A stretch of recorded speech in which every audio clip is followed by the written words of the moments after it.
Hello everyone, dropping in before the episode to let you know that Giant July is about to kick off. Fellas, what is Giant July? It's misspelled, for one thing, a bit of fun. And it's also the month where we encourage people to go on Patreon and support the podcast. It's the way that we are able to do this show. And if you like the show, then you'll like the stuff that's on Patreon because you get a whole bonus exclusive podcast all about the world of popular culture. It's like a second completely isolated podcast that is also just as good as this one, or even better if you don't like this one. And you get that every week. That's right. And for Giant July, we'll be giving you 4 special bonus things to encourage you to become patrons. You'll get a film commentary. We did The Wizard. It's already been recorded. Very, very fun. We're doing a live game session on July the 2nd, Sunday, our time. Fun with patrons, which will still be up after that's done as well, so you can watch it anytime, but join in this Sunday, our time. That's right. We'll be putting up a patron exclusive Let's Play, about 2-hour long video game that we'll be commentating over and playing, and a premium episode, an extended special episode of the podcast where we do a fun little concept. So all of that exclusive to patrons. Yes, head over to filthycasuals.com.au for the links to that. Support the show, get some great incentives for it. We'll see you over there. And now, on with the show. And now a bit of chatter. I won't have cut yet.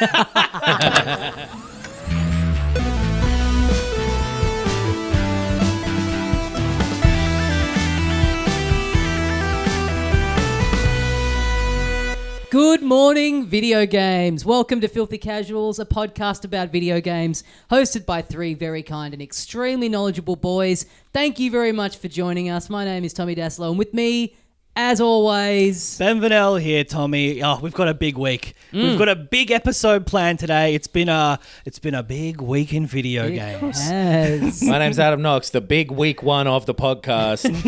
I can barely lift anything, including myself. And because last week we did the 400th episode. Yes. Which was cool, but Nintendo, for maybe the first time in the whole time we've been doing this, put out a direct. It's such a good time for us to cover it on the next day's episode. Perfect. Yeah, midnight the night before, so it wasn't. Oh. It wasn't like we had to stay up till an absurd time. It wasn't so hot off the presses that we'd be scrabbling to get our thoughts together. And it wasn't one of those ones that is just like all third-party games with nothing of interest. It was a hot one. It was a hot one. Not what you would expect for year 6 of a console's lifespan. But no, we were duty-bound to listen back to old clips of this podcast and react to them. So self-flagellate. Yeah. A lot of people saying, I'm glad I watched the video because Adam specifically seems to feel physical pain at hearing his own voice. Not seems to.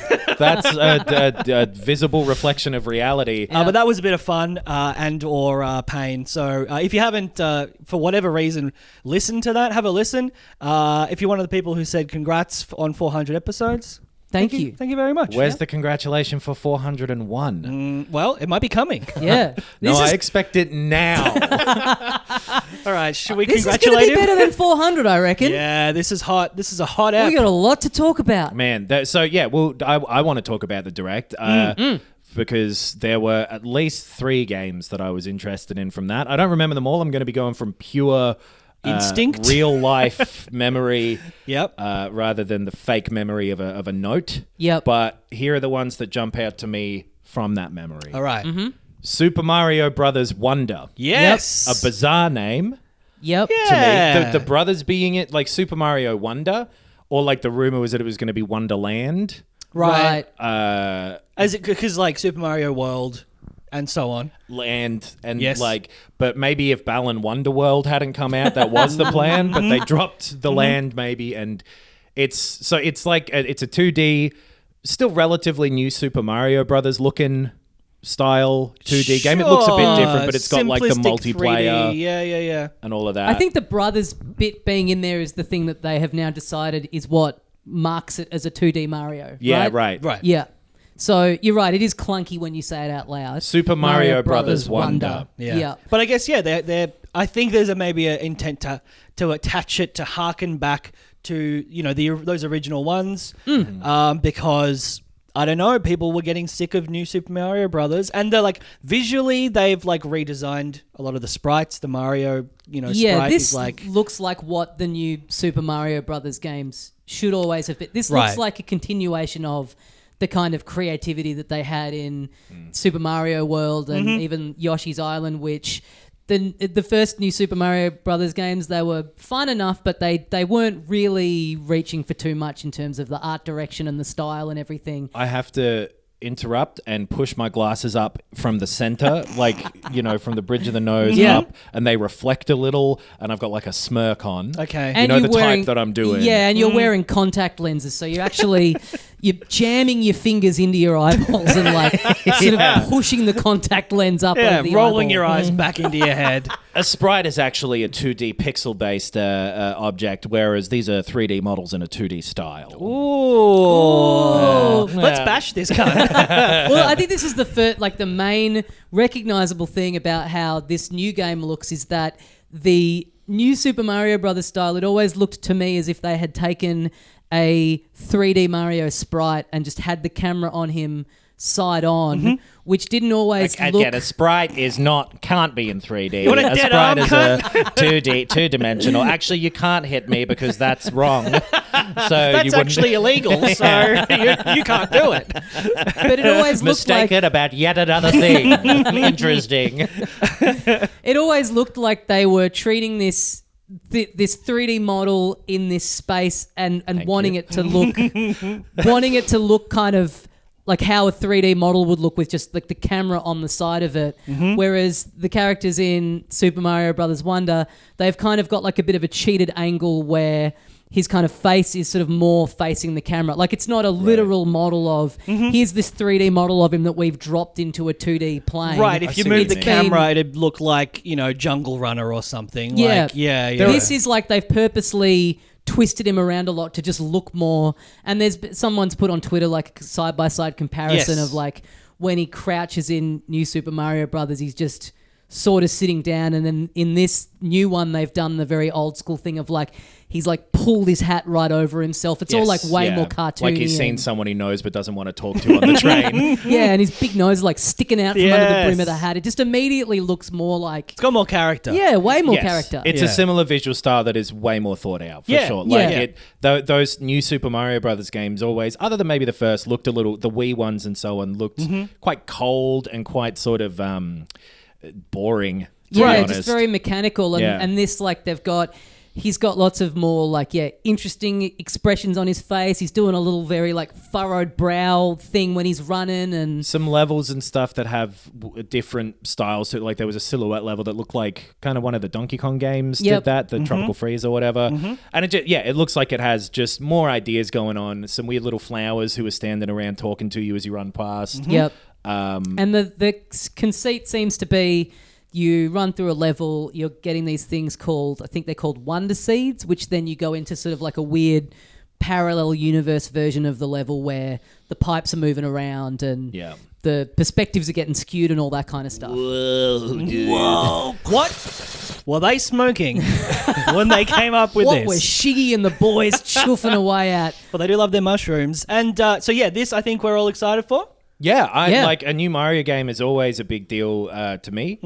And this looks like them doing the thing that Mario in particular does really well. Yes. Which is do something weird. something Creative, innovative, and then, Make hey, I Mario a didn't little think- thing of corn or whatever that he was in Yeah. Odyssey. I didn't Yeah. think I kind of really didn't think that they had something like this in them, but it is cool for them to see them sort of go, well, the movie's been massive. We've got the theme parks, like they should be taking risks like this with the games. right. Because with Mario the Mario is, game specifically, he is Mickey Mouse, right? Like Yeah. it's not like if they take a little risk with a game and it doesn't quite land, that the cultural relevance of him isn't going to be impacted by that in any way. So the games only are the gonna point where be- they should experiment. It'll only be impacted by him being bland. Yeah, You know, yeah. So Yeah. this is the right way to go about it, and that is exciting. They Looking. they have heard the call. They've answered the call, Ghostbusters style. Yep. Because there's not just Super Mario Brothers Wonder. There's a remake of Super Mario Brothers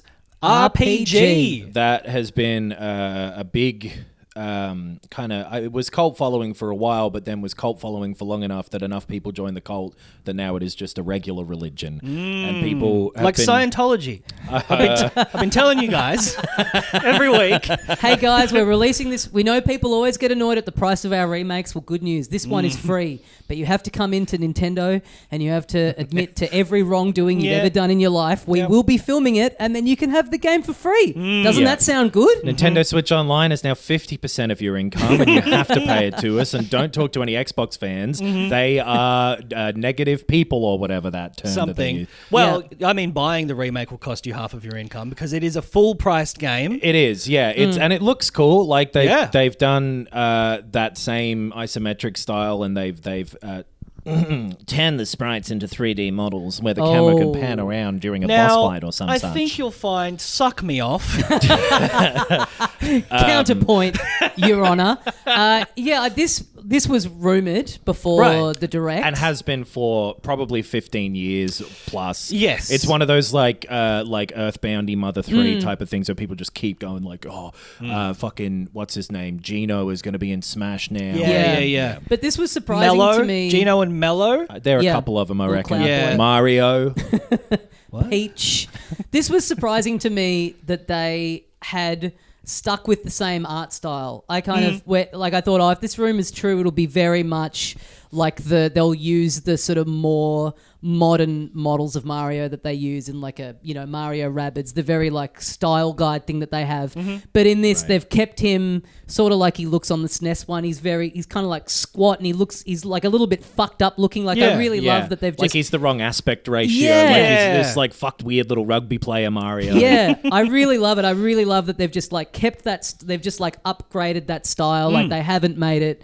They haven't rounded all the edges off. It looks like it's still got that weird design to it. Which seems- again, I didn't think that's the kind of stuff that they did with their design now, especially when they remake something. It seems to be like a pretty straight up remake of that game too, as it will be the same as that SNES game, which people love. I've only ever played like an hour or two of that, like emulated back in the day. Right, yeah, I've never played it. It was originally a Square game, right? It was, yeah. And then it Might be the last thing they made for Nintendo, right? It was one of those ones that Yes. came out on the SNES like after the 64 was out, I think. Oh, sure. I I might think, be wrong you're about right. that. And it never came out in Australia. Yeah, okay, that makes sense. Yeah. But- And then the PlayStation snafu happened, and no more Square Nintendo. Yeah. Kind of cool. A little like, this is like a SNES game. Nicer graphic. It's the same as that Link's Awakening one, I suppose, Yes. where it's like jazzier art style, exactly the same as the Game Boy game. Yep. And then full price, which cool, whatever. I've gotten over that now. I'll let them do it. Was the Link's Awakening one full price? Yeah. Yeah. Yeah, okay. Well, Well, this is like at that $70 in Australia full price. Where yeah. like, Yeah, they're not up It's like to... right. They bumped up the price for Tears of the Kingdom, but I don't think they've done that for anything yet. Like, that hasn't become their standard yet. I'm fairly sure they said as well that was just going to happen for that game only. Like, it wasn't the Right. future. And it obviously will take place again in the future, and the Switch 2 or whatever Yeah. will be that price. But But I think everything else coming up is like $80. Yeah, okay. here. So they haven't, that they haven't made the whatever it is, 110. Their Yeah, good. no, new price point. 125 now if Yeah. you're getting stuff. I reckon I got Tears of the Kingdom for like $80 though. For retail, like at a shop. Oh yeah, at shops they're still. I don't understand how all that stuff works, Yeah. but often at shops things are. I mean, like a PS5 game will be $79 at Yes. JB or whatever, but it is $125 digital. Crazy. It's Oh. a wild world we live in. This is a slight digression, but there's also been rumors that a bunch of future games, I think maybe Microsoft-y games are going to potentially be digital only. So like Starfield, there was a rumor Yeah, so that may be digital only. that which, one they've confirmed it'll have a disc, but this has happened a few times that the collector's edition will only have a code. Oh yeah. Yeah. Which has happened before. Alan Wake 2 is one of them that is only digital, but then Yes. that's $95 Australian. So and they've been like, well, we can discount the price because it's digital only, but Right. one day it'll all be digital, right? That's right. And yeah, Unless the sun flare happens. fingers crossed.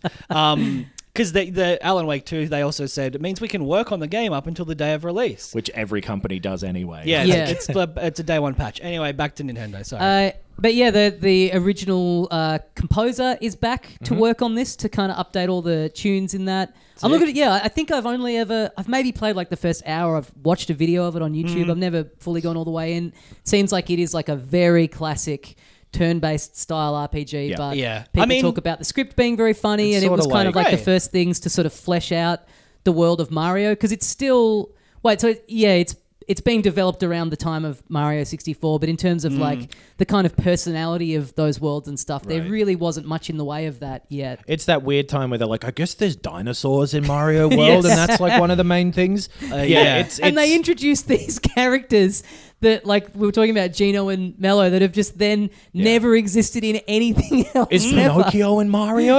I guess we'll put him in. I'm in the mood for like a turn-based JRPG as well. Me too.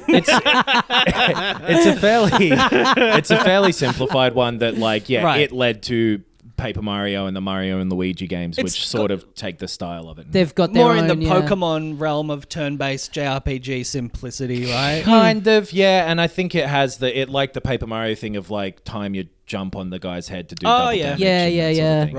Right. So yeah, those both look cool. They also weirdly made a point of showing about 3 seconds of a Princess Peach game that they're working on that'll be coming out next year. And they mentioned that they're doing a visual upgraded edition of Luigi's Mansion 2 Yeah. also for next year, which again they showed off about 2 seconds of. Very kind of like weird pointed thing of, because it looked like for the rest of the year there really wasn't much on the plate, and then they do this and all of a sudden now there is quite a bit still to come in 2023, but that they were also stretching to go like, there'll be stuff coming next year as well. Yeah. Like, Especially the Mario stuff. They're like, Mario's hot, right? And but guess what? We'll keep making Mario-related games. yeah, Yes. yeah. Which is good. It does feel like it's been a while since they were like, apart from Zelda's always been in the background for the past few years, but like, remember our main characters? Yeah. Mario and Luigi. Yeah. And Peach. Because Odyssey was the launch year of the Switch. Late it was 2017. October or something. Yes. And When we're playing it in a tiny room in Hong Kong. That's right. Yeah. what's come out? And Bowser's Fury, I guess, was a newish Yeah. Mario thing in 2021. Yeah, that sounds right. There's think- probably been they put out the Wii U New Super Mario Brothers not even remaster. Like they put that out on the Switch. Yeah. Right. Yeah. Yeah. Right. Stuff like that. Yeah. But you're right, in terms of like and this is cool because it's not only like with Wonder, it's not only a new Super Mario Brothers. It's like it's kind of potentially its own whole new sort of franchise. Sort Like of. I doubt it will be that different to the new Super Mario Brothers ones, just from how the gameplay Right. looked. Yeah, it looked like that, which isn't a bad thing. It's necessarily. more, like a recentering of what the 2D Mario games. Sure, are but about. yeah, It's in like terms- Odyssey and Galaxy and stuff, where they're all sequels to 64, but they're in a different sort of scenario or whatever. Yeah. I expect it to. But in terms of like the art direction and the like that conceit of the going into like the weird parallel version of the Yeah. levels, like maybe that'll be the thing where they go, oh, now we're doing Mario Brothers 1 to 2. Like they've Sure. just got that little thing 'Cause it's set aside keeping- as the new. Maybe I assume that this is the new. I can't really see them going back now after this and doing a new Super Mario. You know what I mean? Yeah, like, yeah. This No. is what the 2D Mario games are going forward. They're and like this this is version that of it. because it's got they showed like a couple of extra green and yellow toads Yeah. who were clearly players. Like it is that those new games, Yep. but with a different paint. Also interesting in fine. this Yeah, I direct. like Mario games. No, I like paint. Oh man, tastes delicious. no mention in this direct at any point of Everybody 1-2 Switch, which was coming out a week after.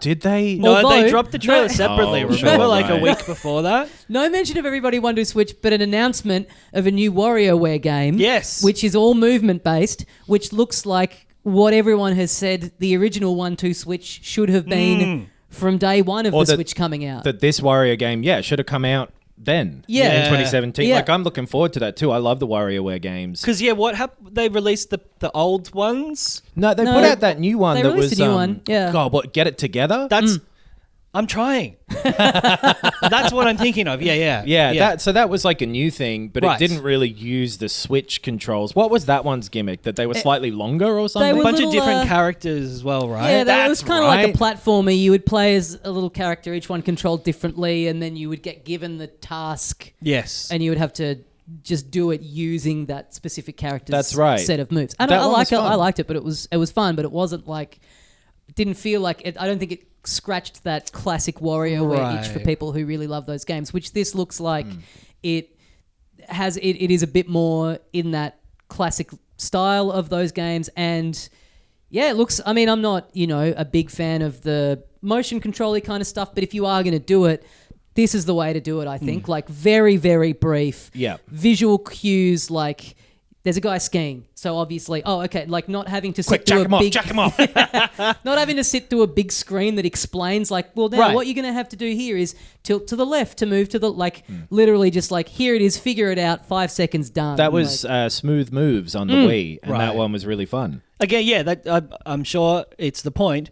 They sound like perfect party games when they're that simplistic. Yeah, yeah. Like when it's just like, just dive in, you react instantly, don't read any rules. Yeah. Which is the perfect kind of party game. There was something where in Japan, Smooth Keys Moves, in the bowl. Joy-Cons in the hand. Close your eyes. Smooth Moves had like a slightly different title in Japanese, and the title of this new one in Japanese translates to sort of like the equivalent of like Super Smooth Moves or whatever. Oh, cool. So this is Ah. in Japan. This is kind of more branded as like this is like a sequel, like a Right. follow-on to Nice. that. Great. So yeah, Why wouldn't they do that here? I don't know. Yeah, what Okay. is it called here? It's called Smooth- Move It. Right. That's kind of, WarioWare they got the Move word It. move. Yeah. Yeah. Smoother moves. I wouldn't like to play that. That's Super Smooth Moves is a cool name. Yeah. I wish they called it that. Yeah. So yeah, what I think those are the main things, right? Like I went into this just thinking, oh, there'll be nothing in this. There'll be Pikmin, there'll be Splatoon 3 DLC, there'll be Pokemon DLC, and sort of There that'll was be Pokemon it. DLC. There was yeah. Pokemon DLC, Detective Pikachu 2. That's That's it. right. Yeah. So that was a 3DS game originally? Yeah. Not that old And either, right? a hit motion picture Yes. starring Ryan Reynolds as 'Cause Pikachu. I think you reviewed it on the Podnox. Maybe. I But- remember liking it. Yeah. enough. It was all right. But this is coming to the Switch, the sequel, Detective Yeah. Pikachu Returns, I think it's simply Yeah. called. yeah. That Um, was kind of a fun game. Like a bit slow or something from memory. Obviously geared towards like, oh, you should be able to play this if you're quite young. So Sure. It's more like a visual novel kind of thingy. kind of like a right? Phoenix Wright-y type of Yes. Yeah, right. that Yep. ish type of thing. But you got that Detective Pikachu helping whoa, you I love out. coffee. Oh, yeah. fucking little rat or whatever. So that's cool. Nothing else like jumps out in my memory. They from showed it. off more of Pikmin 4 and Yes. they shadow dropped Pikmin 1 and 2 That's onto right. the eShop, which, boy, I wish they had been doing that for longer. Just the announce on the direct. Here's a GameCube game. Yeah, we're not See going ya. to hype this up for 5 months as if it's a new release. Right. It's just on there now without much fanfare. I hope that's their strategy for this kind of thing going forward. If it's not a full-scale remake, if it Yeah. is just the original sort of game. I've been fucking around with Pikmin 2 a little bit. Good fun. Okay. Holds up. Cool. Yeah, I'm looking forward to 4. me too. In when's that out?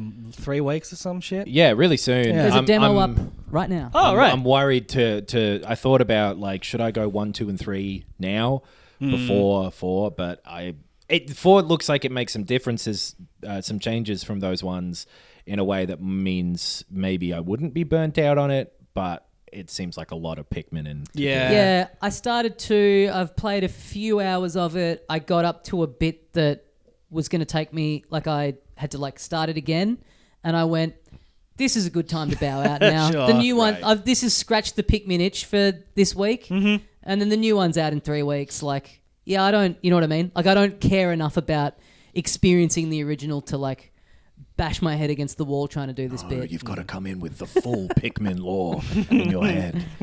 Olimar, Louis. 3. Yep. That was about it from the Nintendo Direct. Yeah. All the Arkham games are coming out on there. That's Cool. weird as well. Yeah, Let's see how they run.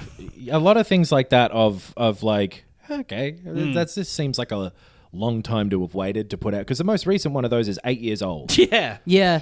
Yeah. So, and yeah, it was a PS4 game, so it will be interesting to... I feel like there might have been something during the week where that one will require an online connection or something, so that would suggest it was one of those streaming ones. Oh, sure. Like they've done Right. with Resident Evil 7. And Oh, I think it will also... I do know that I read somewhere the physical version of it only has one of them on there. yeah, right. yeah. On the Those card. little cards are always... Yeah. Yeah. Yeah, that makes sense. But good for them. yes. But yeah, this was such an unexpectedly good direct. I think I was saying a few weeks ago that they had said in a shareholders meeting recently that they didn't quite sell the number of Switches that they were expecting to in a certain quarter. So this really seemed like them going, oh, people are holding off on this now because they think it's not worth it because a new one will be coming soon. Right. Well, let's hit them with some new fucking Mario and see. Like, this really felt like we got to convince people that, like, it's a good time to get in. There's still stuff coming out. The back catalogue's there. And it was coming out. It's coming out in October, so they've been working on that for a while. Obviously, the Mario game. So it's not Right. like they're like scrabbling. They're just it's still no fucking Metroid Prime 4, so that'll be on this week. But yeah, you're right. Yeah. That it seems like generally people have switched into the thing of like, well, the Switch 2's next year. People Yeah. like friends who aren't really as tapped into this stuff. A few people have said to me like, is it worth getting one now, or are they about to bring out the new one? I'm like, but it's still like you can still play. Well- you clearly don't care about keeping. Like, you're asking me this 6 years into the Switch coming out. Yeah. So you clearly aren't fussed about being up to date. There was a couple of things this week that were like, I'm not quite sure where they came from, but one of them was like Bobby Kotick, the Activision guy, had like been talking to Nintendo at some point, and I don't know where he said this. It must have come out in the Microsoft stuff that he understands the Switch 2, or he called it the next generation of Nintendo console or something. Okay. Good name. Generic like Yeah. that. Yeah. Stick with that. Yeah. Super smooth moves. Yeah, he shortened it to like NX or something, I guess. That will be roughly the power of like a PS4, which it makes sense. Sure, yeah. Yep. And Nintendo said somewhere. I feel like this was in their latest. This was another shareholder Was meeting this- that they're going yeah. to carry over the Nintendo account. yes. But they said it real weird, where they were like, we want to make the transition to the next generation smooth for people by using the Nintendo Online ID. Yes. So it didn't necessarily say anything particular about like, you'll keep your library and it'll be backwards compatible. No. Because you could get your Nintendo ID from the 3DS to the Wii U to the Switch. Like, that's already been the case. Yes. In to the word what they've said, you know what I mean? So Yeah. people started taking it as like, great, backwards compatible, which would be the smart thing. Sure, but maybe it just means like, well, yeah, if you're a Nintendo Online subscriber, you know, that'll just automatically go across and you'll have access to all of those digital games. But I wouldn't even necessarily expect the digital games from the way they worded this. Yeah, right. It'll just be like, I think all that this promised was like, yeah, you won't have to set up a new account. Yeah, Yeah, they've got so many people signed up to that thing that, like, obviously they want to keep that going as the thing and Yeah. not have it be like, when you get the console, you have to create a whole new ID using a whole new system. Which you haven't had to do since, for a while. Yeah. So, yeah. like, I wouldn't, jump the gun and take that as like, good, I can buy every digital game and sell my Switch today. Yeah. But Oh, I just meant the subscription, like the old games. even know, those, like, like the virtual console and shit is stuff that they replaced between the Wii and the Wii U. Like, you had Yeah. to rebuy those same Yeah, games. that's true. You Yeah. had to. But so, like, I wouldn't take anything as a given from Nintendo, even though they have been really good about backwards compatibility in the past. Like the GameCube, you could play those discs on the Wii and the Wii on the Wii U. Yeah. So the Switch was kind of an aberration, weirdly. Yeah. I think because there's such an unknown quantity with this stuff, even just them saying, oh, well, of course, you'll keep the same account name, even Yeah. that is enough of a step in the right direction for people where they're like, oh, thank God, because you just never know with them. Like, they could Right. go, you just never know if they'd be like, yeah, it's not a handheld anymore, and it's going to have a whole completely different ecosystem. Yeah, we're changing So, the name yeah. of Nintendo as well, so Yeah. you can't have a My Nintendo When you account. get it out of the box, you are going to have to go through a 45-minute sign-up process where you need 10 forms of ID. Yeah, gotta we'll put make you dance to test the little camera that's on it now. Yeah, you got to put the actual console together yourself, so you got to buy a soldering iron. Oh, IKEA style. That's That'll not be bad. kind of fun. Yeah. Nintendo are 100% the person who's like, I said I can do it, not that I would do Yes. it. Yeah, Very yeah. true. So, Very true. I saw people getting excited about that, and I want to come along here and temper expectations, which is such a fun thing to You do. want to pour some cold water on it. Have a little bit of fresh stream water. Isn't that great? Yeah, wake Lit- you out of your reverie. Isn't reality fun to be in? So that's Nintendo for the week. What Yeah. else have we got going on? Well, though, speaking of the Microsoft thing briefly, there was some cool. We've talked about it, but they're like properly in court now. Yes. with the FTC, I believe. Yes. And Yes, there's you're Microsoft, right. you mean? Microsoft. Yeah. I mean, yeah. You just went from Nintendo to like, they're in court. I said, could speaking of hear people Microsoft. going, whoa. Yes. If you couldn't hear that, then I doubt you could hear me pushing my glasses back up the bridge of my nose. Squeak. Like, imagine being on the stand and ripping out an actually in Yeah. court. Actually, Your Honor. But no, I said, sorry if I said it too smartly for you to hear. But yeah, speaking of Thank you. Microsoft, they are in court with the FTC, Which is a and- new thing, right? But, over the past maybe 2 weeks, 10 days or so. Yeah. Yeah. It's another step in this fucking process. Yes. But there's been What some does FTC stand for? fuck Tommy cunt. Yeah, nice. Free the chicks. Yeah, dude. My Federal Tit Comptroller. Oh, what a job. Federal Trades Commission? Yes. Yeah. That's the That's it. funniest one so far. Yeah. My favorite thing out of this, there's a few things, but my favorite one is people found out how much Horizon Forbidden West and Last of Us 2 cost to make, and it was north of $200 million each. And the reason they found this out is because Sony had submitted one knows. documents to the court with that information redacted, but they redacted it by marking over with a black marker on a page Classic. those things. You'd think That's if it's the- good enough for the spies, it's Yeah. good enough Yeah. for me. Yeah. When you scan that document, the light behind it makes it see-through. So people could just So good. turn up the fucking contrast on this image and see through every redacted section Nice. of that document. Incredible Going into stuff. Office Works for a refund on your black marker and being Yeah. like, I tried Yeah. to redact some spy documents with this fucking thing. Yeah, this might and cost us $1 billion. Didn't work. I'd like my $2.70 back, thanks. It's crazy. Like, yeah, it's all stuff that, like, I obviously isn't pertinent to the case, or else they wouldn't have been able to redact it. Yeah, true. But it's, like, interesting stuff like that, and, like, how much Call of Duty was worth to PlayStation in 2021, I think it was. They made over $800 million off of Call of Duty alone Oh, in that year. So no wonder that's such a center focal point of yes. this whole thing. But there's like an email from Jim Ryan, who's the PlayStation guy, to someone else, obviously, or maybe he was sending it to himself just as a reminder. I Sometimes send I do emails to that, myself yeah. all the time. Yeah, yeah. It's quicker than Google Drive sometimes. Absolutely. Yep. But he was saying in this email that, like, I know that Microsoft aren't actually trying to make Call of Duty exclusive. Their plan is different to that. Things like that for Right. the specifics of this case might be a big deal. There was also a great pair of emails that Jason great Schreck... I said I love a great pair. the Federal Tit Comptroller. Exactly. Yeah, Jason Schreck, our friend Jason Schreier, tweeted out. It was great. It was, I think it was Phil Braun, who was a Bethesda employee. Yeah. Initially emailed someone at Microsoft, being like, "Oh, okay, would love to have maybe had some heads up on this so we can clarify our response about like the exclusivity of like Starfield and yes, so on. Yes, because it was basically quoting stuff saying like, "Look, we're not going to make Call of Duty exclusive. We're going to just bring it into the ecosystem." Phil Spencer have been out there, so they've already given Bethesda the command basically of Yes. Oh, they've acquired Bethesda basically. Here's the backstory. Flashback to 1951. Space War is being developed for the oscilloscope.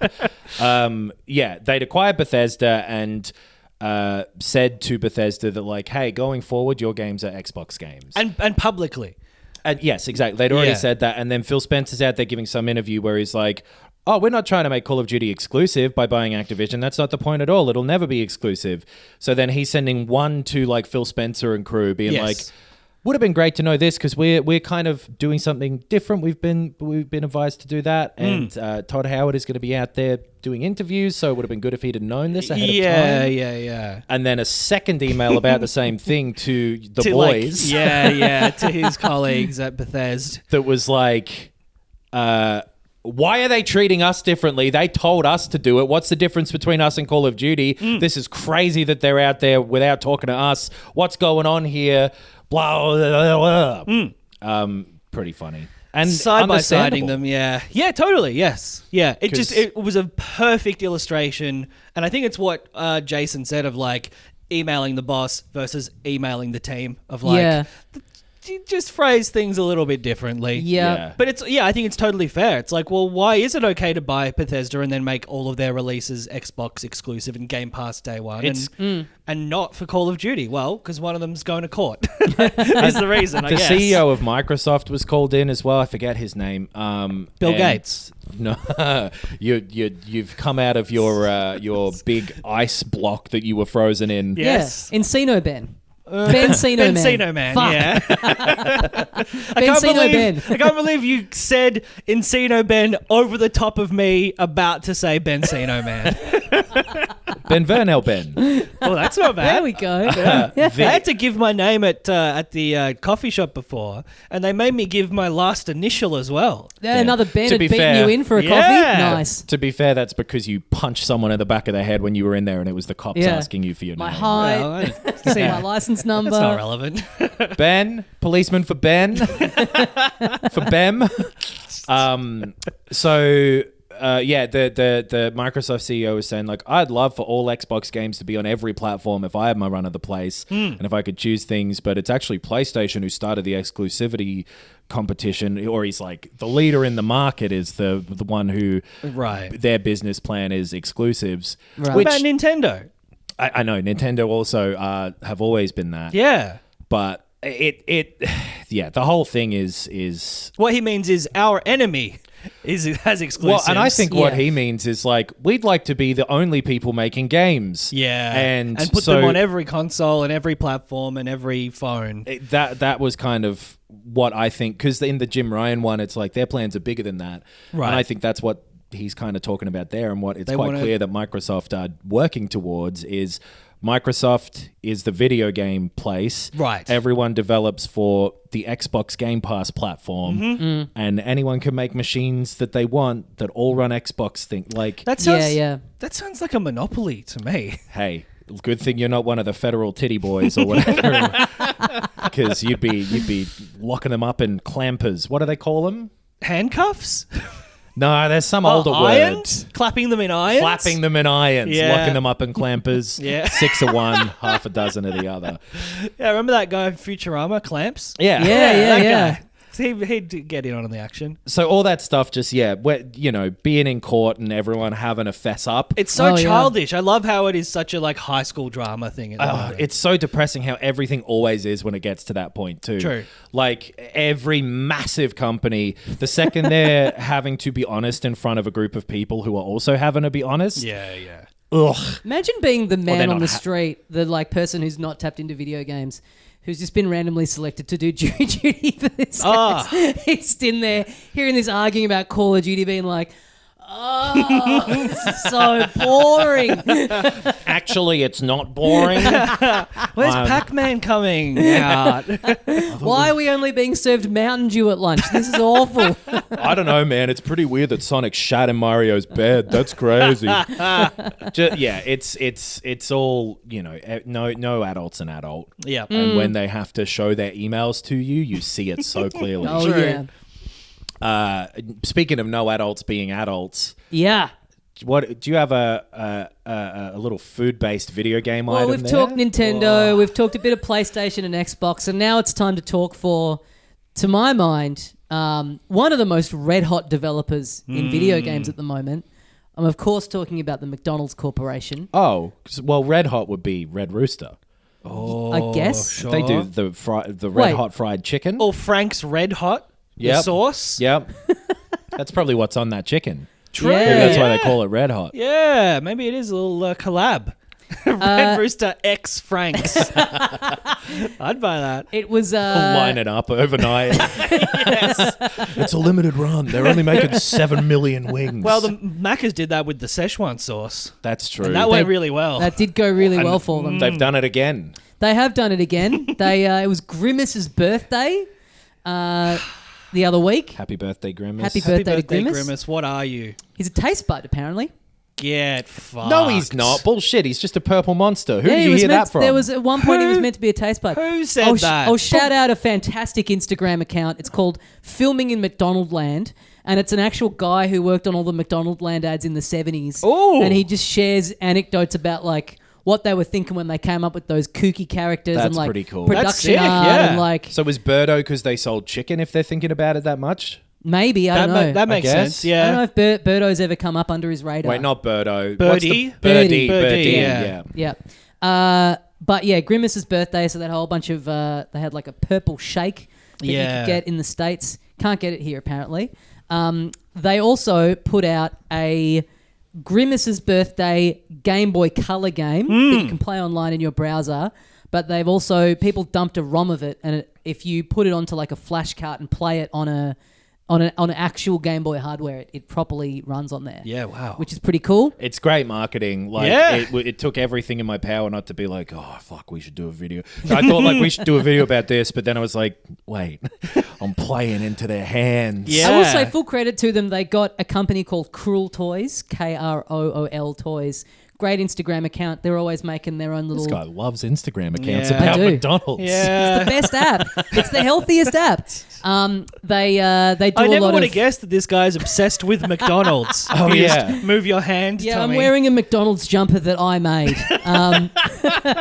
What he means is it's a plain jumper and he spilled a bunch of Big Mac sauce. Yeah. Yeah, it's merch now.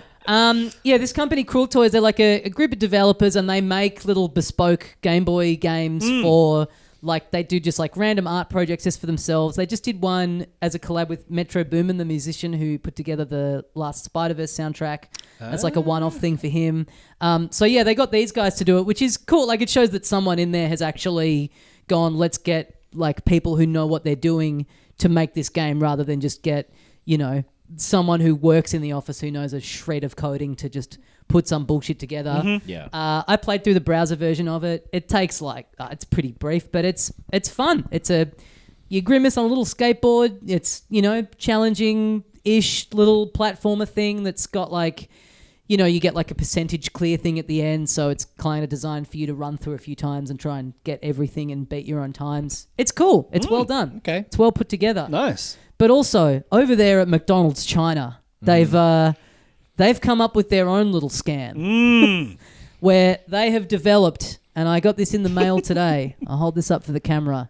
It's a big plastic McNugget Yes. that has Tetris on it. Oh my god. And it's in like sort of a replica of like a Nuggets box. It does Kinda, look like, yeah. a little nugget pack. And, Is there going to be one extra Game Boy in there just as a little treat from the... You can't play it without sweet and sour sauce. No, that's the default.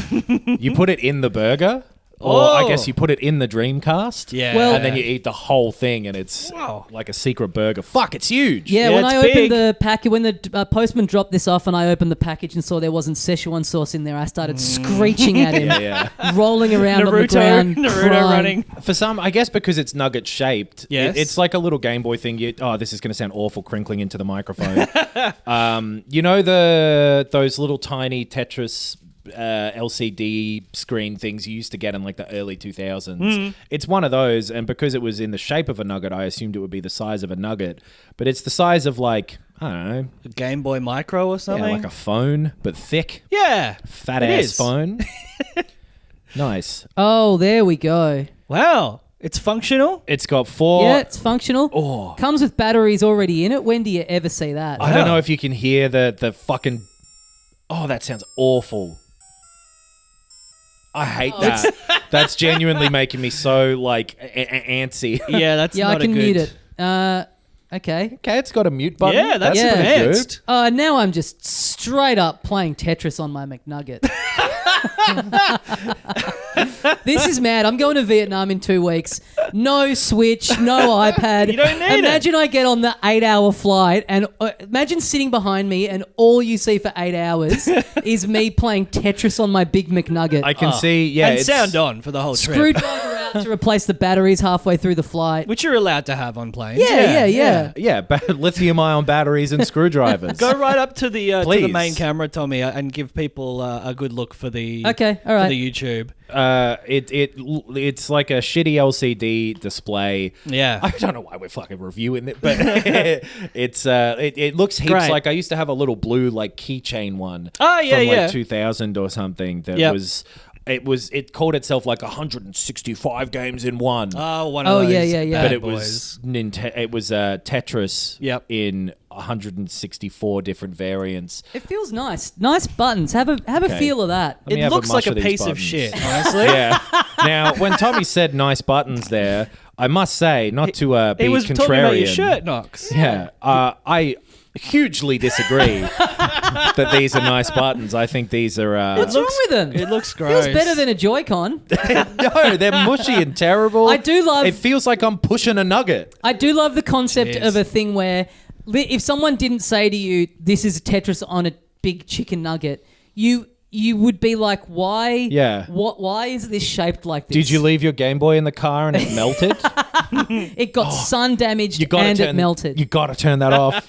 That's It's killing got a me. little M on it for McDonald's. Yeah. The LCD is displaying Tetris and a constant M. Yeah.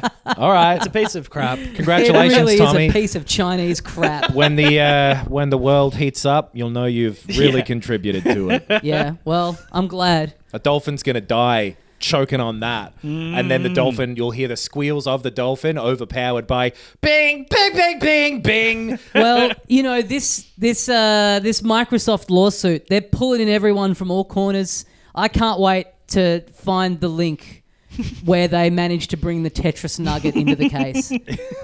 Someone from Chinese McDonald's up on the stand. It's made all other games obsolete. Exactly, yeah. Tetris is exclusive to the McNugget.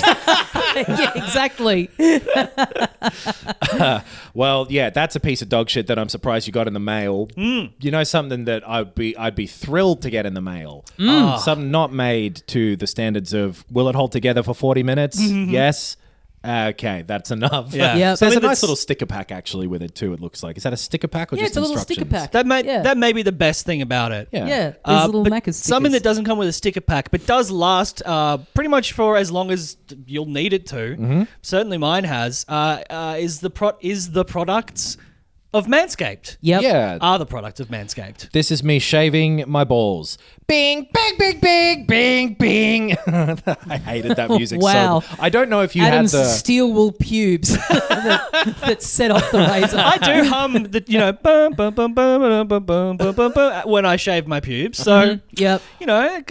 but I do it in a nice tone. Yeah. I don't know if that noise, hurt your ears as much as it did mine. It was not pleasant. Yeah, boy. Anyway, Manscaped, a beautiful hum of a well-made razor, chopping at your ball hair.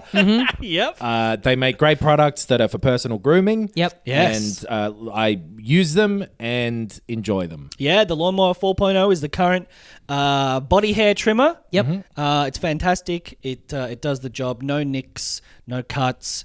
It's got a little length attachment, so you don't have to go full baby style. Baby style. Yeah. I don't know Okay. if that's the term that we're asked to use, but Yeah. Full bald, so you can adjust that. I have two, and I use one on my face. It's a great beard trimmer. They are coming out with a beard trimmer as well, but the Lawnmower 4.0, fantastic. The Weed Whacker 2.0, it's doing my nose. It's doing my ears. And that's all I'm willing to say on the podcast. those are the Yep. main holes of the face, other than the mouth. Yeah. Always thinking it's the fucking the main character. yeah, but there's Nah. no hair in the mouth. And if there is, then go see a doctor. Yeah. You can also tell your doctor, hey, I can stay here for a bit extra because I got 20% off and free shipping on my Manscaped order by using the code FILTHY. That's right. And your doctor will say, just bend over. That's very good for you to pass the savings on to your doctor. Boy, he's hard up. He's really struggling at the moment. Yeah. It is true, though. You wouldn't be telling your doctor a lie. It'd be 20% off and free shipping if you use the code FILTHY when you go to Manscaped and you buy one of their products. Yeah. Or several, or however many you need. But I recommend doing that. And while you're there, clicking away on your little computer, tapping and typing away on your device, your little nugget that you're buying things Yeah. I bet that is maybe the only device that cannot have NordVPN on it. You guys we'll see who's laughing when I mod it so I can play Skyrim on it. on. You know what? Then I will need to incorporate one into the Infinity Machine. Yeah, true. If you end up doing that. So please don't figure that out. But you keep your Infinity Machine protected using NordVPN. I make sure that I can. The word infinite means I should be able to go anywhere in the world, and I can travel with NordVPN by doing exactly that. It's a really useful tool to have a VPN, and NordVPN is the one that we all use. And recommend. If you travel as well physically, then having NordVPN on your device means you can still access your home-based services. You can get your Netflix Australias. You can get your wherever, whatever, Shakira style, you can go.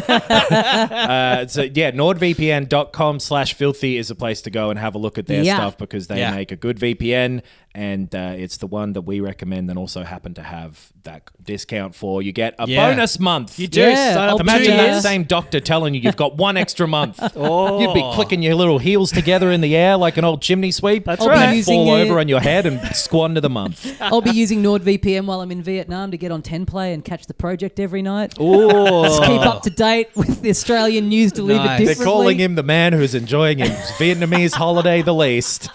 We've got him here on the project. I genuinely will be. I'll be in the UK in September, and I'll be using my VPN to watch the footy. The AFL footy finals are in September. So wish I'd said that. NordVPN.com/filthy. Go there. Or stay here and listen to us talk about... hey, you could do both, honestly. Multitask, baby. Unless you drive in listening to this, in which case, pull over. Sign up for NordVPN. Get driving again. Yeah. We're Sorry, I was behind late, you.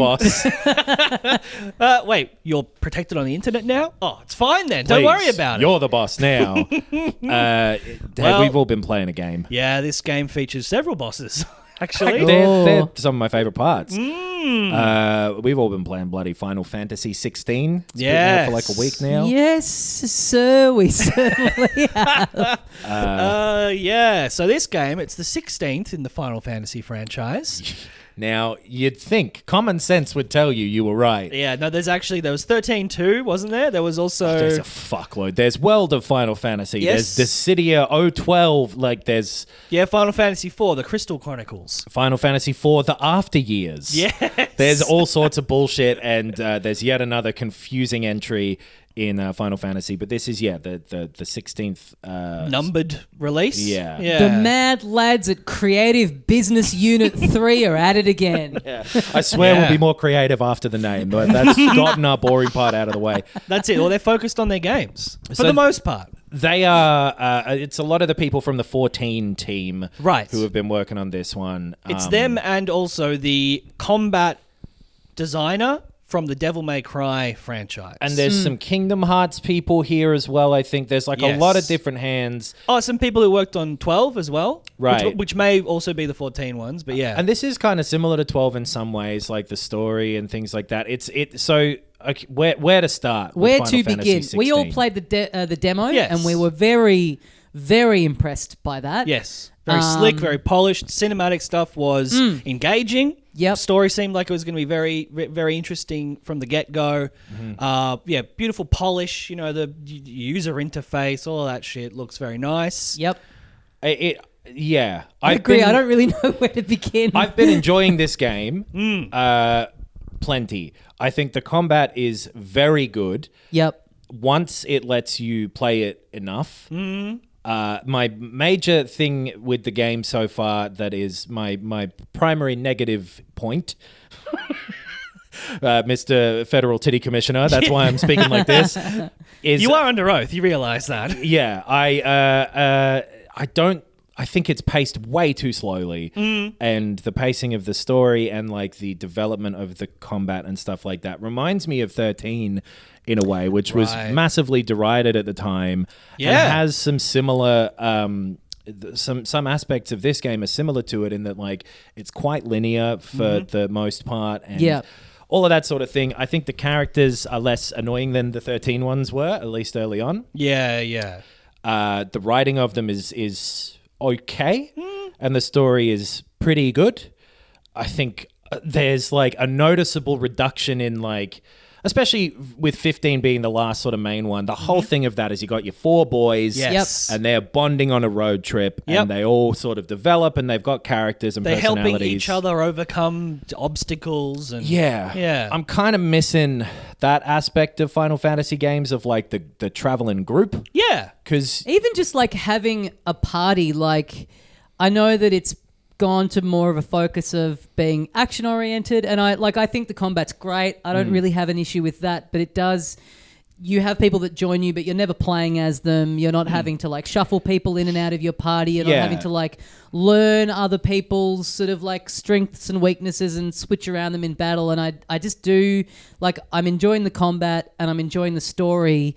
And that's good because to me, that's literally all that's here. And I kind of wish, it feels like it's just missing one extra little element that would be really pushing it into like all-timer territory for me. Like maybe a bit more exploration or like, having a party that you were like switching around between. Like you were in 7 Remake, which feels sort of similar combat-wise to this, but just had a little more to it where you had to be thinking a little bit more while you were in battle. You play this whole thing as Clive. Yes. The main character.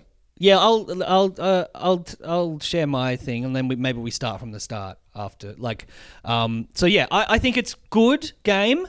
It's good game. Yeah, I'm glad we got this. I don't feel. I think we differ on this a bit, Nox. I don't feel that it is a Final Fantasy game in almost any way except for there's chocobos. Like,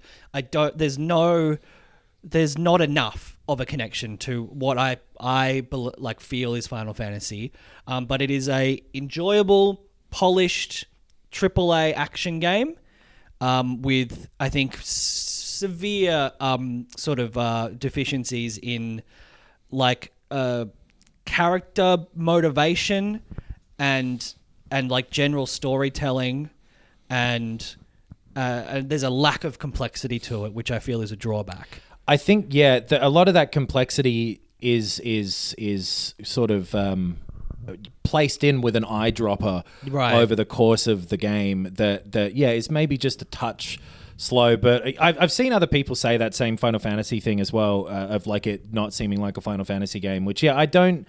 I can see the evolution of how these games have ended up here.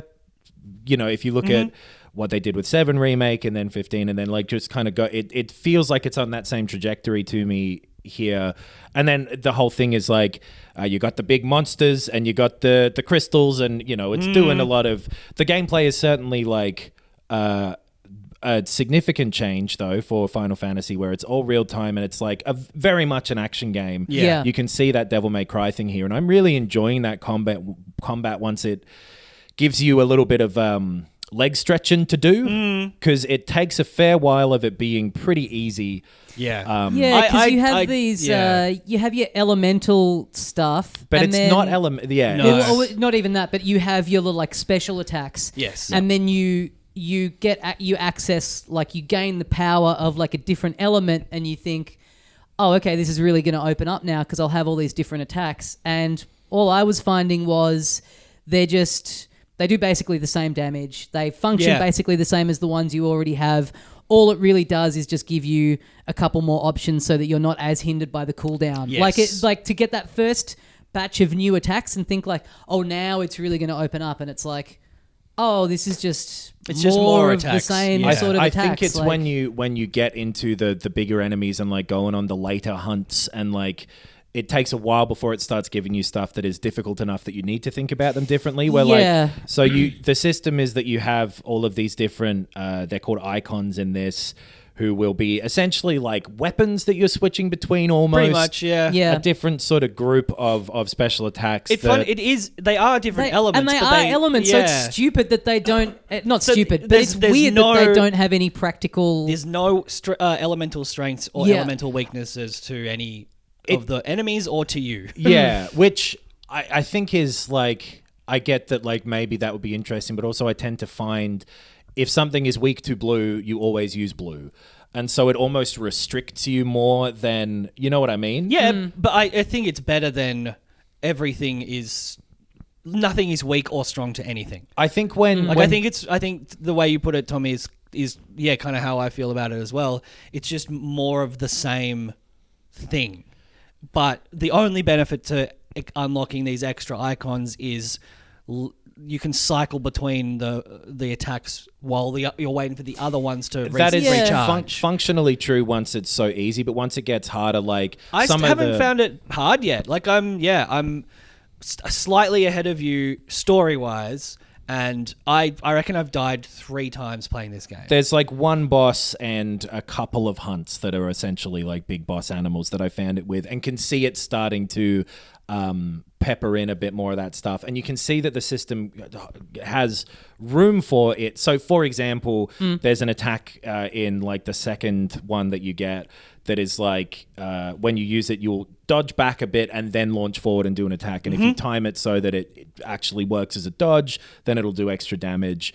There's some that are area based and that will get multiple enemies. There are some that will do lots of damage to one enemy. And the differences are not game changing between them, but you do get different attacks. You know, it's not like all just kaboom. But I agree that like, especially in the sort of first half, which I think you and I have both done, and like are into the sort of back half of like the main stuff, and then I've been doing all the side stuff as it's popped up. Yeah, it's like it's got more depth and it's requiring you to interact with. Well, to be clear, I don't think I would be really noticing that so much in the combat. I kind of feel like for where I'm at, so I'm like maybe a quarter to a third of the way through. So this might change, but this is still a significant chunk of the game into not be doing any of this. There's very little in the way of exploration. Like any of the like movement around the areas I'm doing is that it still is treating me like I'm at the like first 10 minutes of a JRPG where it's like you're walking 100 meters and then there's a cutscene or a fight. And so if I was and I know that like that essentially change. every game is repetitive, like that's what they are. But you know, I kind of feel sort of the same way about God of War, where there's Ragnarok, where there's something where you realize every game that you're playing is repetitive, and sometimes you're loving it, so you don't notice or you don't care. But then once you do notice it, you really do notice, like, I walk for a bit and then I'm fighting people in an arena, and it like, I mean, Final Fantasy VII Remake had tons of cutscenes, it had all that kind of stuff, but then you would get into a little town and you would be walking around doing little bits and bobs and stuff in between all these bits of combat. This just does feel like I'm watching 20 minutes of a movie, doing a fight, walking 100 meters and repeating. So if I was doing like maybe if there was like a bit more of a gameplay element to it that I was finding a bit more satisfying, maybe I wouldn't be noticing those things in the combat as much, you know, or I'd be a bit more able to like see past it because it's a bit more of like a rounded thing. But it just, it is like giving you a couple of side quests every now and then that you can do, but they're not like, it doesn't feel like exploration. It feels there are literally two at a time or whatever. Yeah. Even something like Bayonetta, you know, you're doing you're doing the same like combat, but you're exploring a bit. Like it like needs it quicker, and it's the same as with 13, where that was so linear, and then at like 30 hours or something, it opened up. Yeah, which I think this is doing a similar thing, but a difference maybe is that like I think people noticed it so much in 13 because you always had a map on the screen in the corner, and it literally just looked like a line. And this, hey, you've got to press the touchpad to go to the map. Sometimes there's a fork in the road that immediately rejoins itself. I know again. they've got these weird little hooks around, and you're driven along this line, which again, plenty of games do, but I think the speed at which it's driving you is too slow. Right. In this game, where like it's in small ways as well as like overall, where like it shouldn't take 20 hours before it starts opening up, and then also if you're going into a cutscene to talk to people, it shouldn't take 5 seconds to pan down before they start talking every Right. time. And I it's saw, what was that thing? The millennial pause? yeah, You know, where about yeah. filming a selfie. That happened to Clive in one of the cutscenes. It kind of It was so weird. He just was like, anyway. it's really oddly directed in that way, where Yeah. like it is. Yeah, let's talk about the story. That's what I kind of meant to like bring us back to the story. Because it starts out so strong. Like we were all talking after the demo that it really comes out of the gates, and it does do a lot of stuff really well in regards to how it's presenting the story. The active time law thing, I think, is such a great function that I've seen a lot of people say this should just become the default in a game like this that has a Right. scrolling story. You can hold Yeah. onto the touchpad thing at any point and it just brings up a little context-sensitive glossary of like in that Yeah. scene, who's this person, here's this city they're talking about. And it is so helpful, especially for something that is steeped in so much lore. And often in stuff like this, I tend to, I'll accidentally have just like switched off for 5 seconds and missed a key part of information that I'm just at arm's length for the rest of it. So I have found it very easy to keep engaged with it the whole way through. Because the minute you're like, wait, what's the city they're talking about? Then you quickly go in, oh, okay, right, great. Yeah, and it hasn't really been used as a crutch where like they're not bothering to make stuff make sense in context without digging into that. Like Sure, I haven't been using that at all. Right. Because to me, it's like the codex that you've gotten in like so many games of like, you had that in like Mass Effect or whatever, where it's like, so it reads like the yeah. sort of thing where they have this written down internally when they're working on the game. It's kind of like their style Bible and like, well, why wouldn't you just put that in there for people to just access? Like, they've thought about the backstory of these cities, whether or not they're having characters express that. it's like a fantasy book that just has the map at the start or Yeah. whatever. Like it's got like, here are the main houses and like, But yeah, it starts off strong. It felt like it was setting up all of these characters who are interlinked. Their motivations are going to affect each other. There's a bit of, resentment. There's some like, there's maybe a betrayal that happens. There's, there's political dealings and then different warring countries. And then I think it very quickly, you very quickly lose investment in most of what's happening. I think like the main through line of your character, Clive, it becomes... Yeah, it's sick that his name's Clive. It's the best thing about him, honestly. He initially, his only character trait is like, I want to get revenge. Yep. And that morphs into something else, which is also just one character. Like, I think he's very simplistic, and there's not a lot to hang yourself on, which is not always required, especially even in a Final Fantasy game specifically. Like a sort of blank slate main character is okay. But I think because there is that lack of a real party, real sort of group dynamic, a Mass Effect, all your mates on the ship, it leaves me feeling a little cold when it comes to investing in the story. People kind of come and go, and then a new person is... And even those people, and those people themselves, there's not very many of them that are interesting. And there's not very many of them full stop. Yeah. Yeah, I don't think I found it quite as unengaging as that. It's been fine, but it is very like young adult fantasy type book. Del Toro Quest is one that you reminded me of the other day, where it's like the stuff is all very like, damn, there's a big thing and you got to get it. And there's been at least 2 times so far in the like 25 hours or something that I've played of it so far, and I'm doing the side stuff when it pops up. So I think I'm maybe just over halfway through the story or something. I don't understand how you're not like so sick of it, because all that side stuff, I haven't engaged with much of it, but it's so much worse even than the main stuff. It's so like shallow. It's a lot of a guy being like, oh man, I fell over while I was walking to the town and I lost my fucking pocket knife. Yeah. And then you go find the pocket knife and he's like, yeah, that's my pocket knife now. Fuck off, scum. Everyone's so rude to you. It's great. Like, it does this bizarre thing at the very start of it where something happens that is crazy. sort of the crux of the beginning of the story, and you are then sort of Clive is like trying to solve this mystery, and it then delivers an answer to the mystery that is presented as a big surprise. This is what I was going to say, that this has happened at least twice where... Yes. But you're like, but it... But that's what it was showed obviously, me this. yeah. It's like... It's I weird. me and my friend were talking about it, and then I talked to you guys about it, and we're like... Because I sort of saw it and interpreted it in a certain way, and then they start talking about it differently. I'm like, I guess I just read that wrong. And then you do 4 hours, and then it's like... It was just so long. It's like, but wait, am I meant to have had that response as the viewer? I've had this the meant to be a twist. twist? Same exact thing. There's What been is going on? 2 twists where I'm Yeah. like, I haven't been sitting here fucking super genius Sherlock Mind Palace Yeah. figuring it all Yeah, out. moving Like, stuff around. there was one where I was like, I'm probably just thinking that these characters look similar or something. Yeah, like, yeah. I must have it right. And then it is that, and you're like, what the fuck? Yeah, and I- it's impossible to tell whether the game is trying to give you the sort of like, you know, omnipresent, you know, like you are meant to be in on this, and like, Yeah. But the characters aren't, yeah. or whether you are, or whether it does think it's tricked you. It's impossible to tell. Yeah. It's funny in that way because like, and I'm like, it's not poorly written. I don't think like the dialogue is fine, and It's better than a lot of games, yeah. I Yeah. think the characterization, I agree that Acting's like great. it's fairly like Jill especially. I'm like, man, they didn't really give her much to do, but like. Also, like,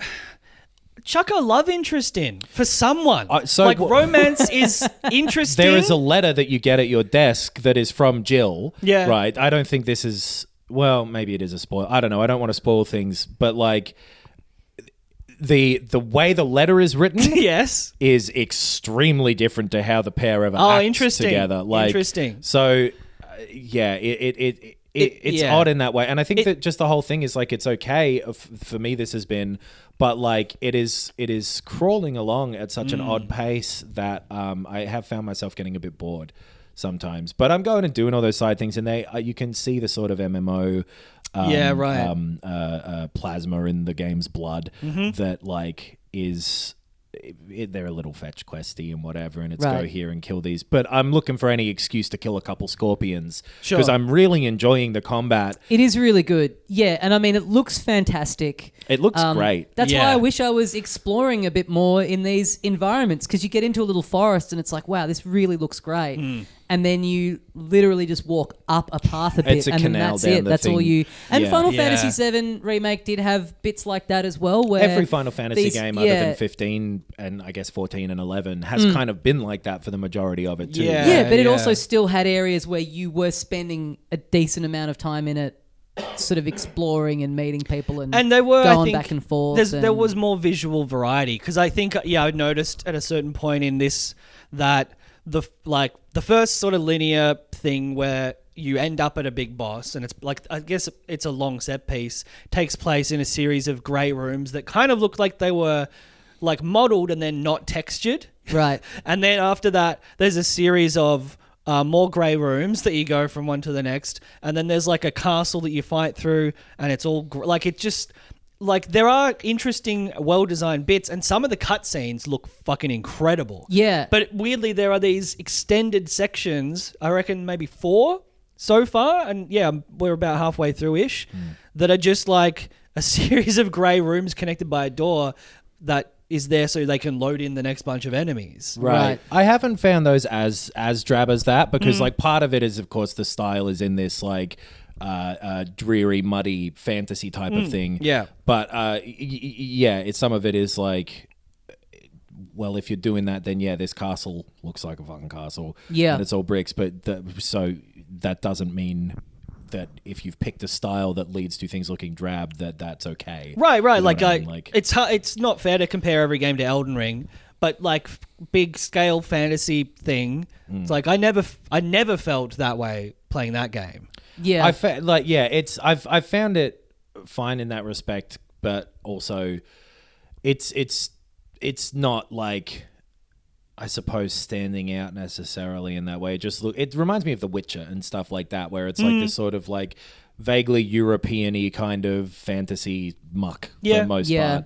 I which like is the looking fine, cinematic but- stuff in the battles where it'll cut and it's very just like quick time sort of stuff. But I do think like the seamless way that you'll be doing gameplay, and then it cuts to this, different angles and close-ups and people getting thrown around. Even though it is just an excuse for you to do a quick time event, I do think that looks really cool and impressive with how seamlessly that just kind of, kicks off and then chucks you back into gameplay. And the music's fucking awesome too. The music's great. I'm really, really liking all the music and like how they're weaving that into like it. I really like this, and I don't know if it happened in other Final Fantasy games where the battle theme is sometimes like layered on top of the sort of area music. Where I've that just sort of coming in and like a fucking Banjo-Kazooie track when you go underwater. That works really well, and I'm enjoying all of the music. And the music's great. I really like the approach to accessibility / difficulty, where at the start of the game it asks you, do you want to focus on action or do you want to focus on story, which you're seeing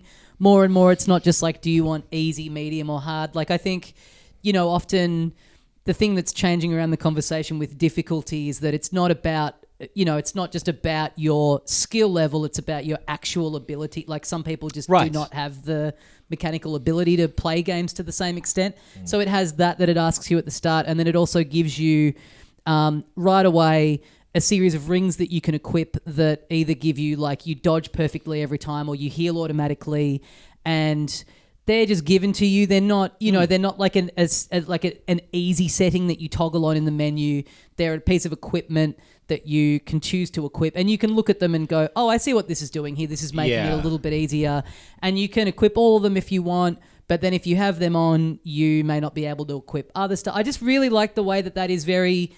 It's sort of done without judgment. It's done without saying you're making this part of the game easier. It's just like, hey, this will just change this for you if you want. I think that's like such like an important little thing to have to just make things a bit more accessible for people. I do wish it had it in the other direction from the start too, because there's a Final Fantasy mode that you unlock after you finish the main game, which I haven't done yet, and you can do a new game plus, but that is a harder mode, and it changes up where the enemies are and what types of things and everything like that, and that sounds cool because I'm finding it a little easy. I wish that you could go in. I would have gone in on that from the start. That's probably the best. Like I think I'd prefer that, but I think as someone who is like not engaged in the story, I'm like just rolling straight through it. I'm not having to like reload or anything. The times you do die, the only options are retry and we'll refill all of your potions. It gives you the whole... and the enemy is like down to basically the health that they had. I only died once so far to, that enemy at the top of the sort of castle thing was the first time where it was like, no, this person's trying. Yeah, right. But that was funny to see like, oh, I guess I went to the fucking shops in between. Yeah. And the other option is just quit to the title. It's like, that's it. You don't get to like, I mean, you can quit to the title and reload your last save and then you go in the same state. But I think the whole thing is, designed to be very accessible. Because the combat is, I guess, to go in a bit more of that if you haven't played this one, and it is different from past Final Fantasy games. It is a lot more similar to something like a Devil May Cry. Yeah. You're doing like it's that type of attack where you're sort of snapping to the enemy, zipping over to them. You've got two sort of different types of attacks that you can chain together to like do your normal things, and then if you hold R2 and push either square or triangle, you have a special ability that will have those cooldowns. You can switch between the different sets of abilities with L2, and then circle in those different sets will do a different sort of move based on that. And like it's that sort of thing where there's like 5 or 6 different kind of types of attacks and you can switch between them, but the way it's all laid out, once you get your head around it, just flows really satisfyingly. Yeah, it does feel really, really good. I think I like it more than the Bayonetta games for some whatever reason. How it's the feel of it in this. And I guess the like particle effects and the impact of your hits is so like well visualized. It feels so chunky and responsive, and like it really is well made. And I'm looking forward to the game giving me more access to it. Yeah. It doesn't.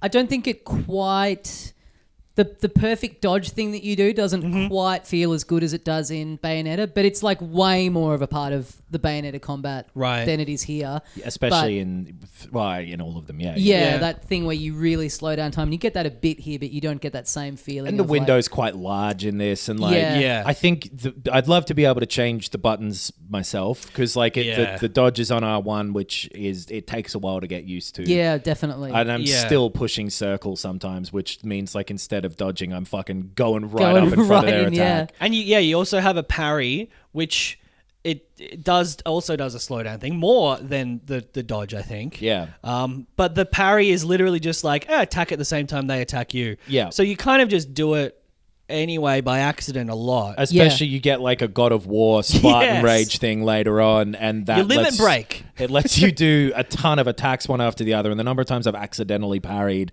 Yeah. I think that's the main time I parry, is during that. It's weird though. It's really hard to know because it's such a polished product. It's not glitchy or anything. It's not buggy, certainly not in any ways that I've encountered. It looks great. Yeah, the environmental design and it kind of reminded me of Death Stranding, where so much effort was put into that looks like a real mountain. Right. That's real. That's mud. Yeah. It looks so real. Yeah. The monsters and stuff like that too have that cool Final Fantasy type of design where there's lots of little bits of detail to them, and they look really good. Yeah. They look really good.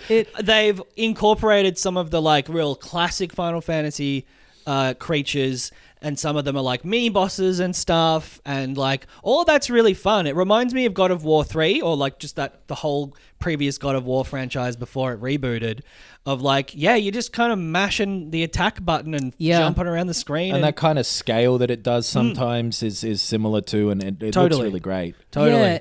Yeah, but it is a high quality product in so many ways, but it is really hard to know, whether to recommend. Because just based off the demo, I really thought, this is this could be an all timer. I was like, this could even take a run for the spot up the top of the Game of the Year rankings, and then now I just feel like there was just something about after that that twist that just didn't feel like a twist, where it kind of it just sort of took the wind out of. I was like, I don't get what this is. I don't get what response this is expecting me to have. I was really liking the writing and the story, and I was prepared to give it the benefit of the doubt and think it'll open up soon. I'm kind of really enjoying the thrust of this and how cinematic it is. Yeah. And it just I just kind of hit this point where I was like, am I meant to be caring? Is this meant to be blowing me away? Because that's what I thought happened 6 hours ago. Yeah. What have I been on this chase for? I'm really hopeful that, and I've been enjoying the combat enough the whole way through, and the story is fine and propelling me still.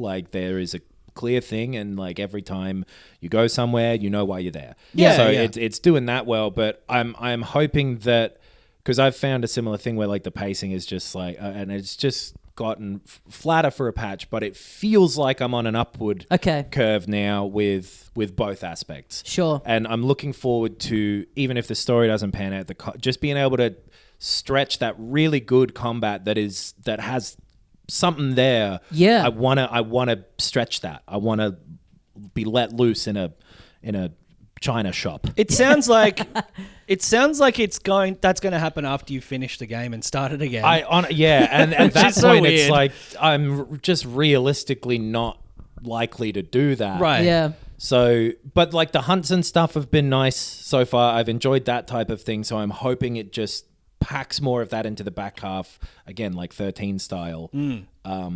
Yeah, but it's good. I like it. That's it. I think end of the day, my opinion is that if this was presented as Devil May Cry 7 Dark Fantasy, I'd probably be like, wow, this is really surprising, because I played the last Devil May Cry and I enjoyed it. It was an enjoyable game. It was fun. It was over the top. It was, Bayonetta-esque. But coming into this being loving 7 remake, enjoying 15 as opposed to a lot of people, I thought it was pretty fun. I liked 15 too. This just didn't fulfill my expectations. That doesn't mean it's bad, but I can only give my perspective. That's what it is. It feels, Folks. yeah. I wonder if it's like... They've done away with the turn-based combat. What a shame. They call it Final Fantasy in name only. You can't even ride a chocobo. It's unbelievable. His name's Clive. Have you ever heard of anything so stupid? No, I think I'm not bothered by it being like the Final Fantasy sort of, if you take that last, and it's like 2 decades of them being super weird now, it makes sense that this is like them going, okay, this, and that series has always been about reinvention. Yeah, in a I lot do of love ways. that they fucked with it to this extent. Me like, too. I think for better or worse, like I do kind of like that they had a go. It still is very fascinating to me that in the same year you've had a Zelda and a Final Fantasy, both Japanese RPGs, both been around roughly the same amount of time, and one of them is like very cinematic without a ton of gameplay, tight combat.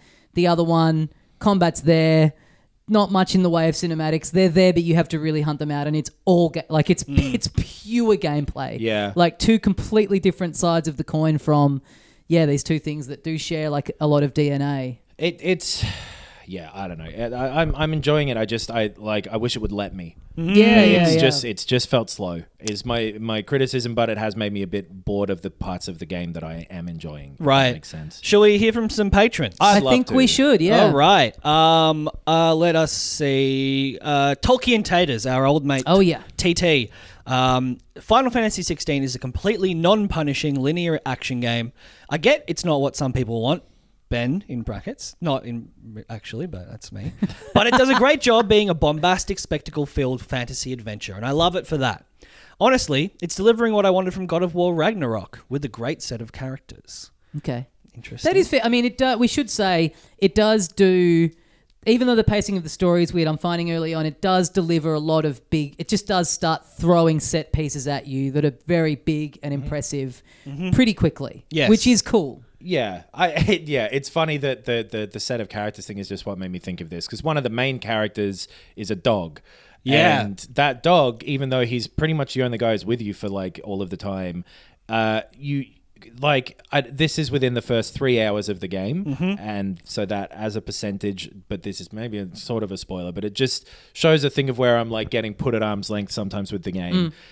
You lose him when you're a kid, you see him 13 years later, and you're like, oh, that's that dog. Anyway, and like, it's just odd how how much that sort of moment of like, what the fuck, where's he been? Doesn't happen. Totally. And that is the sort of tone of it that crops up from time to time where you're like, that's odd. Oh, Yes. when I get home, I won't have seen Cupid for 3 hours, and Yeah. I'll be losing my fucking mind. Maybe it's more about, me having like a childish relationship with dogs where I'd be like, whoa, Hey, No, you're a big now. I feel that about most of the plot points where it's like, oh yeah, that's happened. I don't really care, and I don't feel like you're making me care. Like Well, that's with that twist that I was talking about, then it like that gets revealed, but then you've also been hunting this person, and then it goes back into you doing this quest of hunting this person, and I was like, well, but we know the thing. Like, why am I still hunting this person? And then out loud, Clive goes, why am I still hunting this person anyway? I'm like, well, okay, so you get it. Yeah. Like, why is the game saying to me, there's like, what are we doing? The main thrust of your character's like propulsion,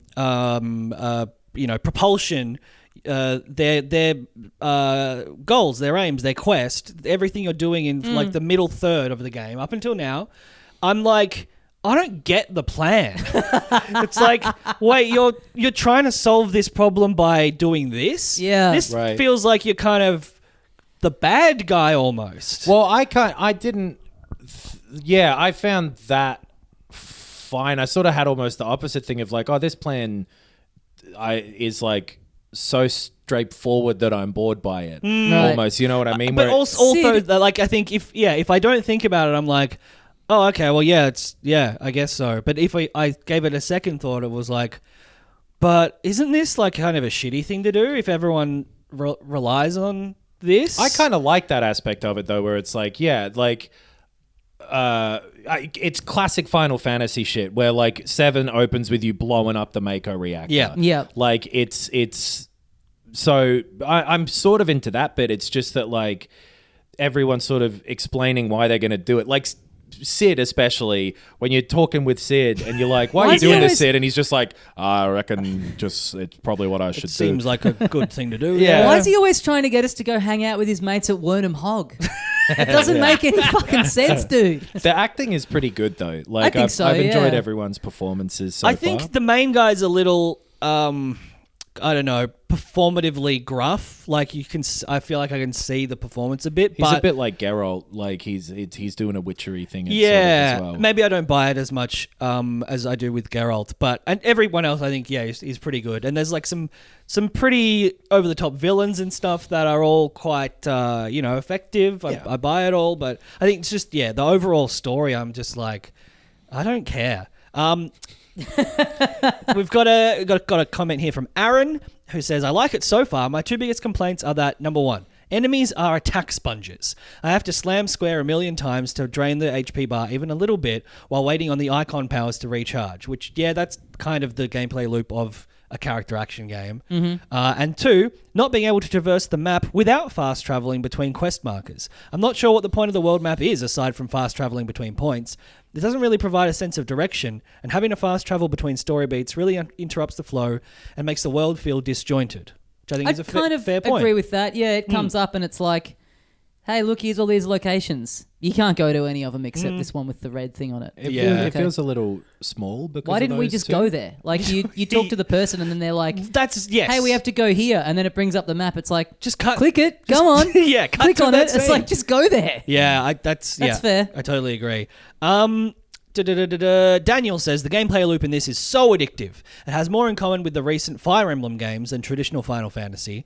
I'm not sure about that, but some satisfying battle gameplay followed by story cutscenes and some busy work in your base. Oh, okay, that's the explanation. I guess that's what it's Fire Emblem is pure. It literally is just combat and then a cutscene. Yeah, true. Just a different type of combat. Yeah, structure. Yeah. Rinse and repeat. It's got me completely hooked. This game really wants you to just have fun. I think that's probably true. That's true. That's it. There's not a lot of extra, brain power required. Mm-hmm. Ben Kelly, it's not me, says the combat feels fantastic and the story has maintained a really nice pace, at least where I'm up to. Oh, you've changed your tune. Anything off the critical path feels a little bit budget though, especially the NPC voice acting / lip syncing and the side quest design. Which is probably fair enough. I would say even with the main cast, the lip syncing is sometimes not great. Yeah. I've noticed it's a little off at times for something that is you could give a pass to, but then everything else about it is like so high quality and so polished that it does kind of stick out. And they were saying like we really deliberately did it in the English. Yeah. It's weird, especially when, like I said, I keep saying, Sid's voice is he's so recognizable that.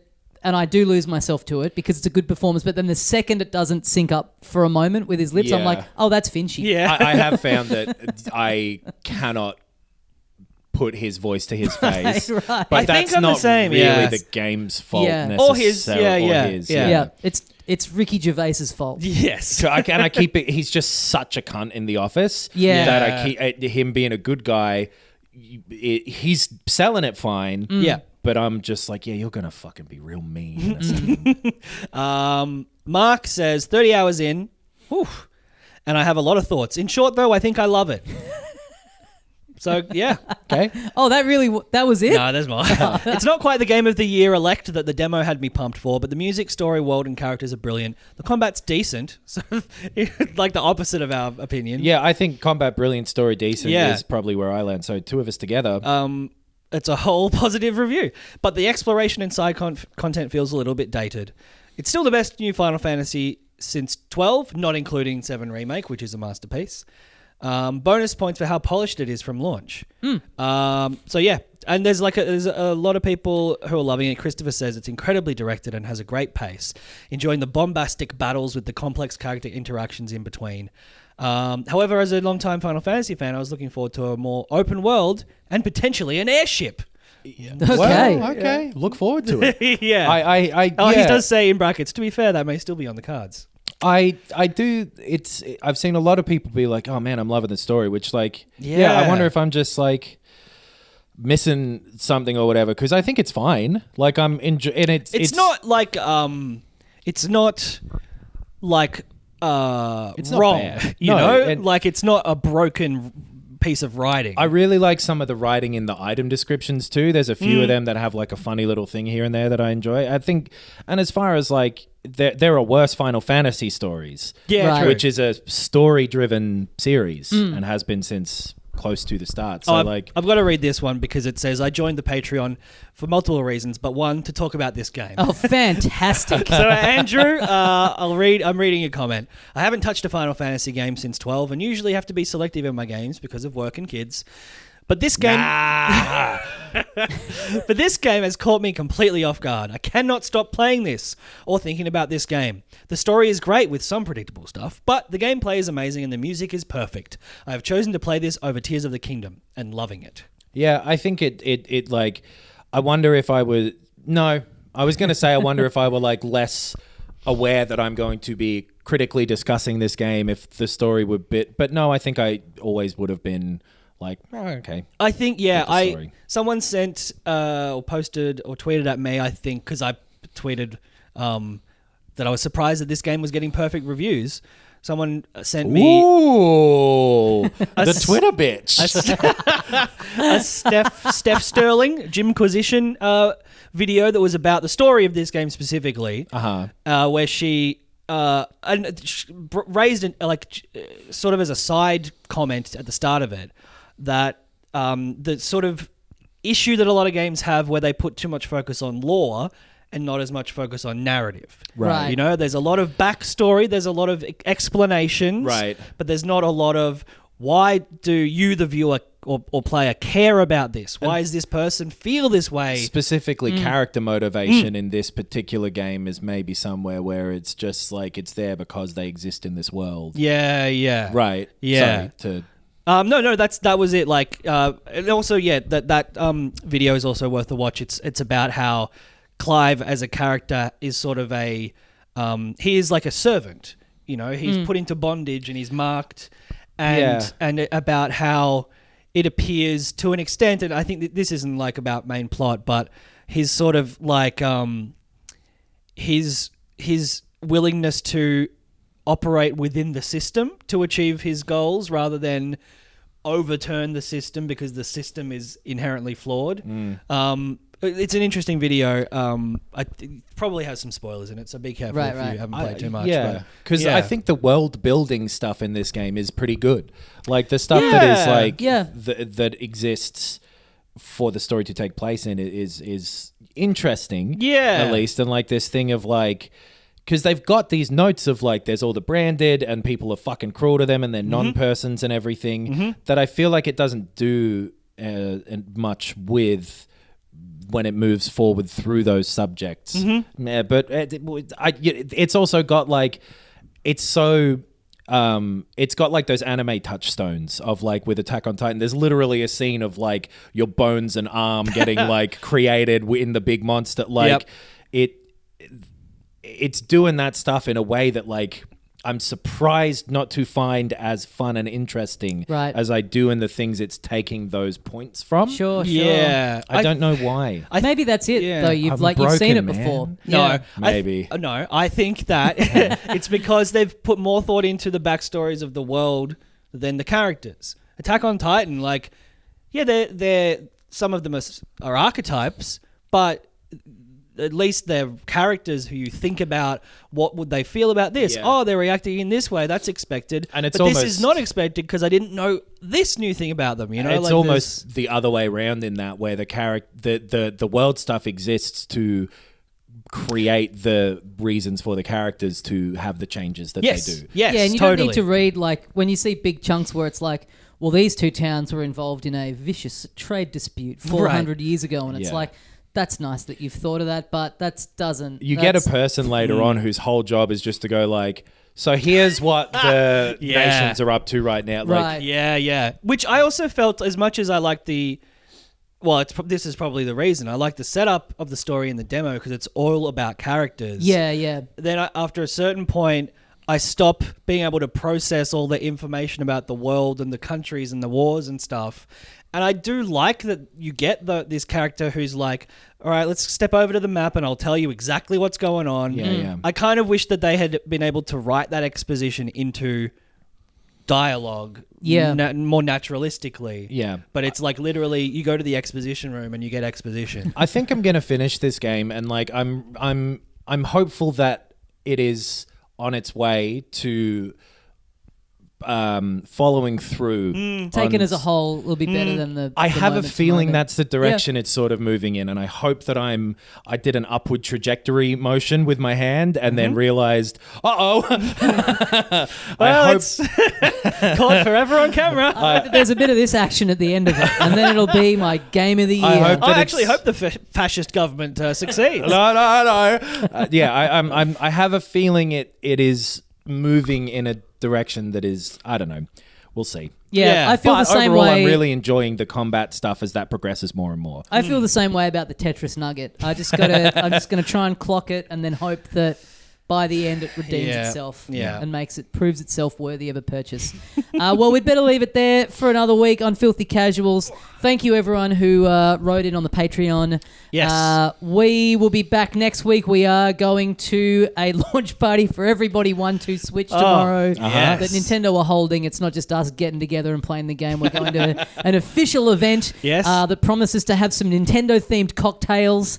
So we'll be back next week to Ooh. report on our experience of playing the most awaited game of the year at a launch event. The story's great. The combat's actually really fun. That yeah. horsehead guy, I Yeah. know why he's doing every action that You're he's about taking. to find out that we are truly, journalists of integrity and aren't swayed by free cocktails Exactly. yeah. and party Yeah. pies. I can't wait to shit on everything but the party pies in a week's time, more than likely. Get onto the Patreon and support us for Giant July. Great bonus incentives on there for the month, and also, our regular weekly bonus episode that's about movies and TV shows and all sorts of other stuff. Check all of that out, filthycasuals.com.au. Thank you very much for joining us. We'll see you next time, and as we say here at the end of every episode of Filthy Casuals... Final Fantasy? Well, how's there 16 of them? It was called Doki Doki Panic in Japan.